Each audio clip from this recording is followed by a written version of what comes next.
If they all start to talk at the same time, wake me up when they're finished, son.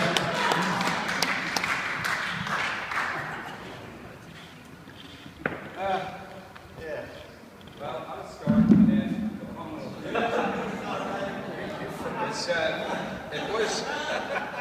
It was great to come over here, right enough. In fact, Scotland was very important to the boys of Lough, because the first time we ever came across the water was to Scotland, and it was organised by Ewan McCall, I remember.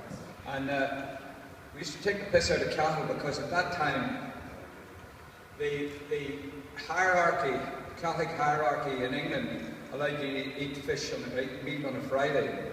And I used to really confuse cattle, because we'd be coming on a Friday across to Scotland, and we'd get halfway across, and I would order steak and chips, and cattle would say, I'll have the same. And I would say, but cattle, remember it's Friday. McConnell would have this great, and then he would say, oh Jesus, that's right, it's Friday. But you see, when you're halfway across, you're allowed to eat meat on a Friday. And he goes, oh Jesus, that's right. And so we had a lot of fun out of that one. And in fact, the first time we played here, we met Dick Gaughan. Do you remember that basin in the room down there? In the Church Square, that's right. And so it went on like that, and on like that. And another involvement with Scotland was that Cathal, Tommy and I were working with our single names for years, and we were asked, we used to play a lot for Peter Hall up in Aberdeen, at the Aberdeen Folk Club. And then one year he invited us to play at the Aberdeen Folk Festival, but he said that we had to come up with a name. It wasn't to be McConnell, Gunn and Morton, it was to be some name. And Tommy had taught us a tune called Boys of the Lough, and as we were all boys, we thought, there's a good name, so we called it Boys of the Lough, and that's because of Peter Hall. That's how we became Boys of the Lough. And at that festival, that was the first night we saw a wee guy with a teddy boy haircut, winkle picker shoes, and a fiddle at his chin, and leaning against the wall because he couldn't stand up, and his name was Ali Bain. We didn't know at that time, but that's the first time we met Ali. And serendipity involved itself after that. I came across here, and by this stage Tommy had retired, Cathal, isn't that right? That's true. Yes, you hadn't. And we met up then with Bain and Mike Wellens, and so it went on like that, and then we got another gig, and Boys of the Lough took off, and then we went to America. And we still, when we talk about it, thank God we did it in the 1970s and 80s, because believe you me, it's really hard to make a living for you musicians nowadays, and in those times it was really a lot easier. And so please, if you're sitting out there, realise that everybody that's out there trying to make a living playing music is having a hard time, and we had it easy, except we had to live with Cathal and Ali Bain. And then the other funny story about it was that Mike decided after 1 year and recording the album, our first album called Boys of Lough, and Mike decided to go off and play the blues and disappeared. And the sleeve was already painted, but Mike had to be painted out. That's like a rock and roll story. And Dick Gaughan was painted in. And the only reason it worked was because Dick was bigger than Mike. And that's why he was chosen to be a member of Boys of Lough. You just know that. But anyway, that's enough from me. Maybe somebody else would like to have a word. Mr. McConnell? Yeah. Well, I'm very delighted to be here tonight and well, to be perpendicular. Well, we're still going and we're still recording, and we've got some new music on the way and all that. And I'm surprised at that, but we're still on the go. And I'm just be delighted to be here to this time to be, well, be here. No more than that. And my friend Brandon Begley here. Brandon is a great character, great musician, and I'd like to invite Brandon anyway to just say a few words, you know.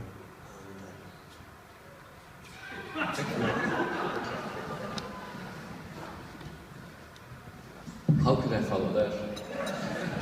So I'd ask Dick to say something.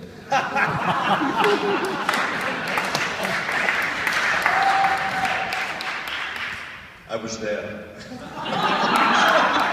That's about it. I was there. Mike and I are the earliest survivors of the Boys of Lough. Mike lasted a year, did you, Mike? Yeah, no, and I lasted a year, and then the liver gave out. And that was it. I've been there since. But I've got great memories of it, especially working with Cahill back then. I learned more about Irish music in a year from Cahill than I've done in the rest of my life. So,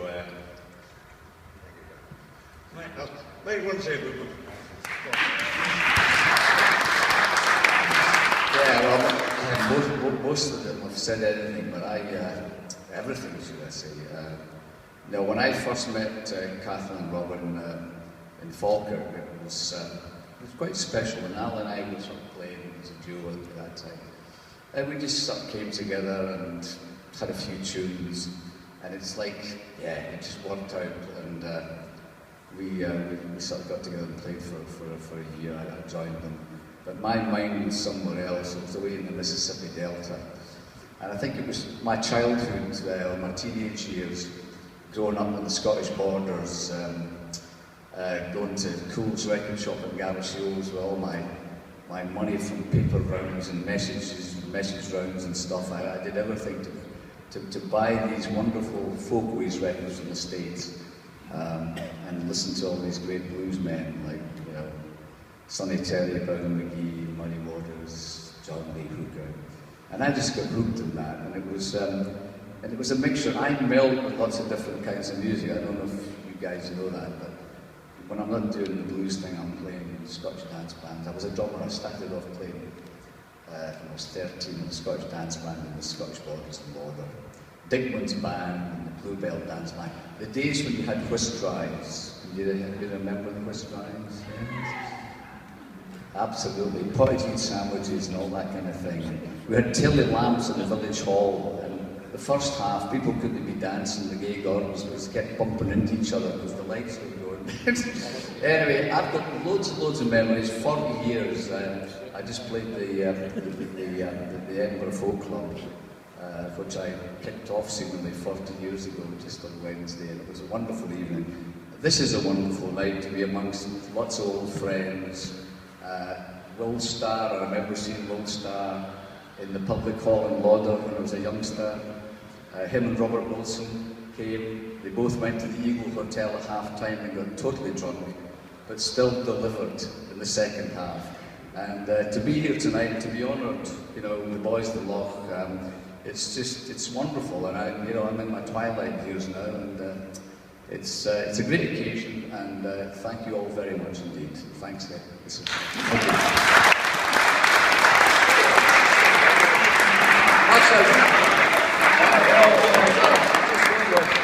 Lots of people have said we should write a book about the experiences of Boys of Lough. So if any of you have any memories, because lots of us can't remember most of it. It was a privilege to play with these musicians. I mean, some nights the hair would stand up in the back of my head. It really was amazing, and it was an amazing time to play the music. And if you've got anything, you saw cattle falling down, that didn't happen that often. And I'd like to thank you on behalf of Ali Bain as well. Ali can't be here now. He's the only sod working, And but he pays money into a Boys of the Lough kitty, it's for the older ones. And thanks again very much. And remember that they're still playing music, which is also an honour as well. So watch out for the next Boys of the Lough album. Thank you very much.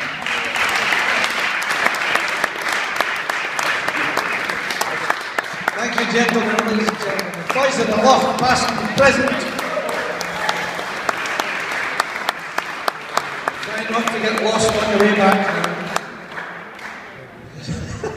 I knew it was going to end up taking ages.